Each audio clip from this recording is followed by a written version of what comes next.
We're here for the Wiz Wyatt Player of the Year presentation. We're lucky enough to have Wiz Wyatt in studio with us. Thanks, Tony. Wiz Wyatt was my former youth hockey coach and mentor as a child. Played hockey at Minneapolis West High School, went on to play hockey at Harvard, and came back after that and coached me and several other kids in the Minneapolis area, and went on to also coach as a parent in the Edina Association. Thanks for being here. Tony, great to be here. It's an honor to have you here. As a youth player growing up, you were a star over by Lake of the Isles, and you've seen all sides of youth hockey. What's it like here to have an award named after you and take part in this presentation every year? Humbling, as we've talked before. I'm very grateful that I could be here, and there's a little bit of myself that can carry on in the kids in some respect.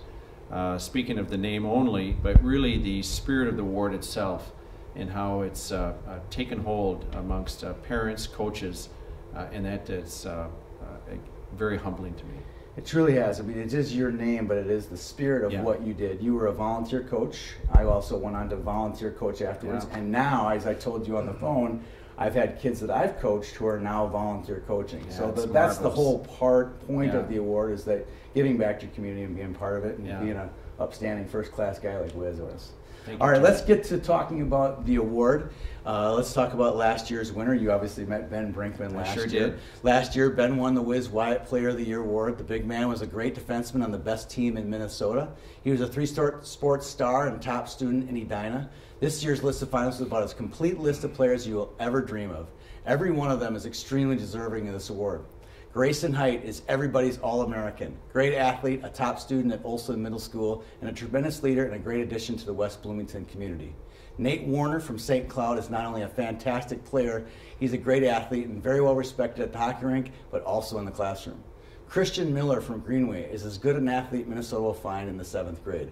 A great baseball, football, and hockey player, Miller is a special talent that will only get better over the next few years.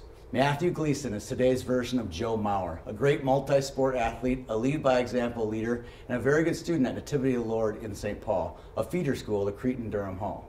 Finally, Will Mortensen from Minneapolis, a gifted goal scorer who is a multi-sport athlete and a very sharp kid in the classroom. His coach, Connor Clark, told YH8 that Will is the rare player you coach once in a lifetime. He's the type of person you want every kid in Minneapolis to emulate. But in a true humble Mortensen fashion, after being aware he was a finalist for today's award, he exclaimed, "Wow, that's cool, but Matt Gleason's going to win." Well, Will, you are right. Matthew Gleason is this year's Wiz Wyatt Player of the Year. Come on in. Congratulations, Matt. Thank you. Yeah, gosh, terrific. Nice going. Take that. Congratulations, bud. Thank you. Very well deserved. Coach, great job. Thank you. Yeah, you bet. One of the least best secrets in town is that with you were going to win the Wiz Wyatt Award. We had a very good indication that you would be a winner of the award last fall when you came in and completely dominated the Pee Wee Challenge, which faced basically all the best Pee Wee players in the state. Congratulations on winning the award. Thank you. Oh, what's it feel like when you woke up this morning and your mom and dad told you that you won the award? I was just honored to receive this award, and I just felt very special because there's a lot of great players that I played this year, and just to know that I can compete with them and I'm up there is just a great feeling. All right, so anyone you want to thank besides Coach and I, who's here in the room, who helped you get here today? I'd like to thank my coaches, Mr. Brandt and Mr. Regan, and I'd also like to thank my teammates for just making this year really fun. Not only successful, but just really fun. And then I'd like to thank my parents for just letting me play the game I love. Awesome, awesome. So what was it like this year? I mean, obviously coming into the season, some people may have knew who you were. You were a finalist. You were a top 50 player last year as a first year, which is pretty rare. You had a great Pee Wee Challenge, and you hurt yourself. You hurt your ankle.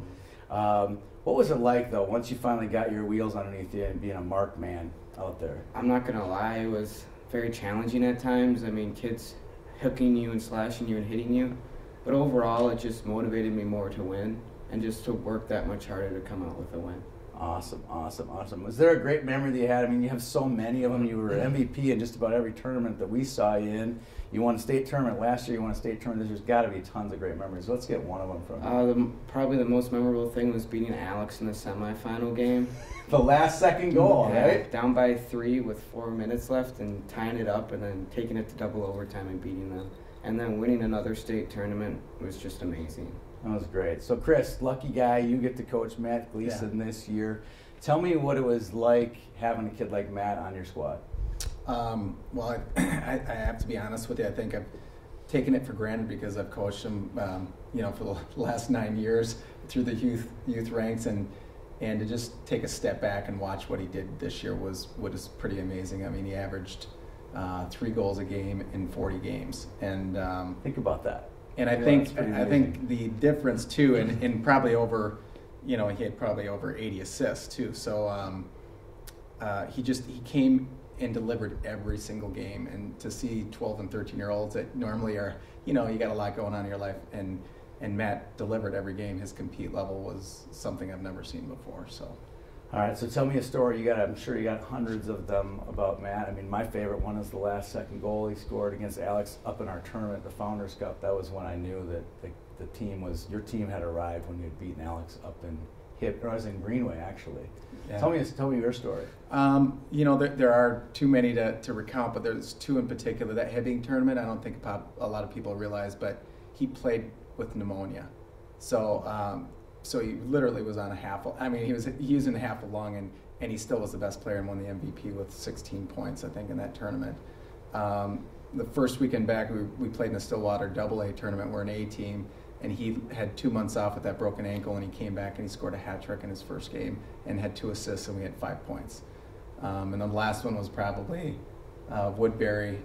We were playing Woodbury AA on the outdoor game. Yeah. And he had 6 goals, and his dad, who was my assistant coach, shut him down and said, "You're not scoring another goal." We lost 7-6. That shows how smart your dad is. Right. Well, congratulations, Matthew, Thank on you. winning this award. It's great to have you here in the studio. It's great to watch you play. It's fun to hear stories about your play, not just whether it be in hockey, but in other sports as well. So congratulations to you. Congratulations to Chris on the state championship. Thanks, Wiz, for coming on in. You bet, Tony. Thank you. Nice to be here.